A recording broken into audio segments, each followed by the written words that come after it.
actually brings me to the tally for the week. So let's quickly go over the numbers and this tapering off of the enthusiasm that we're talking about here in India. So how do the numbers look? For the week, the Nifty is up about 1.4%. A large part of that is courtesy Reliance contributing a 9% gain. Otherwise, that number would have looked very, very different.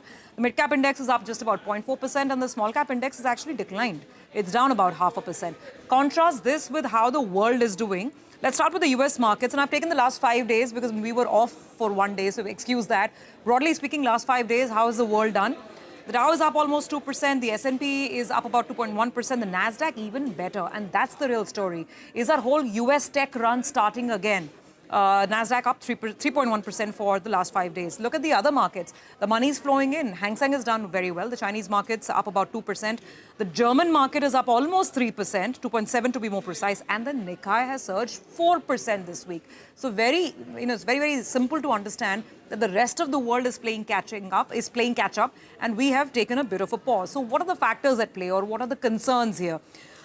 Number one, there's a bit of a tapering in the FPI flows, though for April, by the way, the numbers have turned positive. And we'll talk more about that as we go forward. But net positive, almost 4,200 crores in April. First positive month of flows, the first time this calendar year.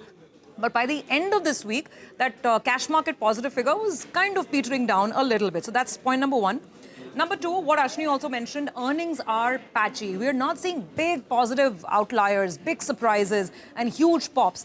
Companies either are missing estimates on Q4, or Q4 is okay, but they're sounding very cautious about what's coming ahead. And that's not just IT companies or external export-facing companies, even internal or domestic-facing companies. And I'll explain that, with some examples. Look at Shriram Finance. The stock was hammered big time. This week it lost 6-7% after the numbers came out. Bajaj Finance, valuations concerns and, growth concerns kicked in. Eternal, the stock was okay on Friday, but Mangla will talk more about this. The whole point is, what is this commentary, the competitive intensity? How much longer will we have to deal with losses in some of their businesses? So that was the talking point. Bandhan Bank, Federal Bank, TVS Motors, pretty similar for all of these. There were some outliers, I must point that out. And they included, of course, Reliance itself, which was a good set of numbers, PNB Housing, RBL Bank. So all was not lost.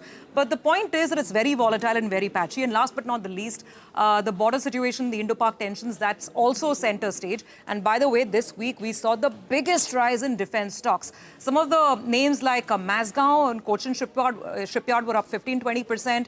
Hindustan Aeronautics was up 4-5%. But some of the smaller names, Paras Defense, by the way, has rallied over 30% this week. So this is where the market was very focused in terms of at least sentiment. You spoke about the earnings being patchy.